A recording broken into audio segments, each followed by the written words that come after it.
What is up, everybody? It's your boy Dano, and today a new update has dropped for Anime Story. Now, this update isn't the infamous update 3 at all. It is, though, a Halloween event that they've added. Basically, as you guys can see around right now, they've changed the map a little bit, and they've added a Halloween event boss, the Pumpkin Wrath. It spawns in the hollow. I'll show you guys more on that in a second, but basically the Pumpkin Wrath, once you defeat it, it has a chance of dropping the regular purple soul or the blessed version pumpkin soul. Now the purple soul, I'm guessing, has like a 10% to a 20% drop rate, though keyword guessing, I'm not entirely sure, but the pumpkin soul has blessed level rarities, so I'm guessing anywhere from a 2.5 to a 5% drop rate. Basically what they do, the first soul, you can actually craft the first ever mythical type weapon in the game, the soul scythe. It costs 100 souls. You can craft it at your usual blacksmith. And what the blessed pumpkin soul can get you is inside of the church, you can actually craft the pumpkin spirit. And basically what they do, the pumpkin soul has a chance of fearing the enemy, which is just a big stun, much better than the thunder or frost spirits. As you guys can see, this is how long they fear them for. It's quite a long time, and it's quite useful. Onto the scythe. The scythe does actually a pretty decent amount of damage. I would go as far to say that it's one of the best weapons in the game. It also gives you 25% maximum health back when you defeat an enemy, so that's pretty good. I would like to point out though, especially for the eventual dungeon drop, when dungeons come out, I'm pretty sure the scythe is actually going to be pretty dang reliable and one of the best weapons to use it in. But right now, as it stands, Divine Axe Rita, Cursed Katana, Resurrection Pistol, stuff like that, they're still better than the Soul Scythe. As you can see,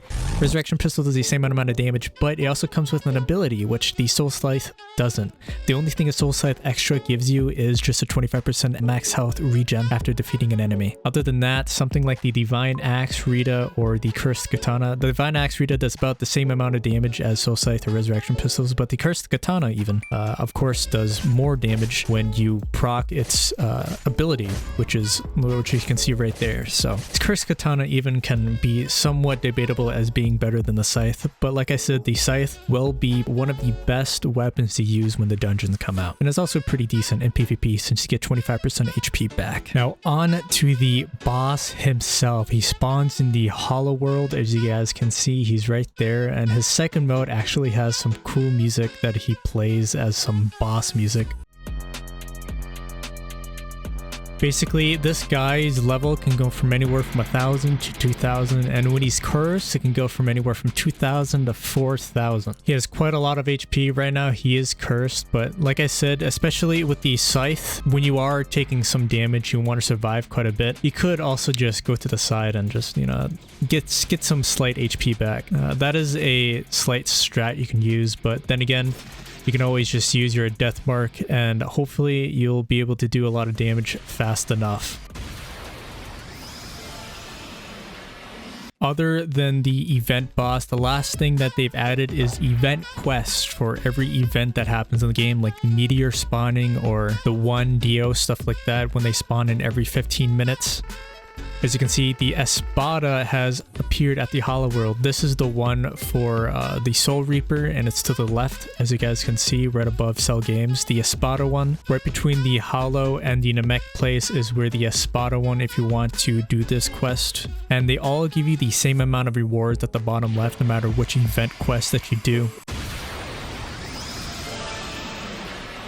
As you guys can see, I just completed the quest and I can't take it back until I rebirth again. So these blue quests are only available once per rebirth. They all spawn relatively close to where the events are located at. As you can see, this is where Dio spawns, and this is where his event quest spawns. And this is where Meliodas spawns for the one event boss. And last but not least, for the Meteor event quest, you can get it from the nun at the side of the church. But yeah, guys, that's basically it for this video. That's everything in this update, my opinions on the swords and stuff like that too. It's up to you guys if you share the same beliefs as me. But other than that, thank you guys so much for watching, and I hope to see you guys in the next video. Peace. I think I'm in love, say it way too often. I can't play these games, and God switching up the offense. See me in LA, I'll be moving cautious. I can feel no pain rolling up, I'm so exhausted. I'll be so exhausted. Whoa.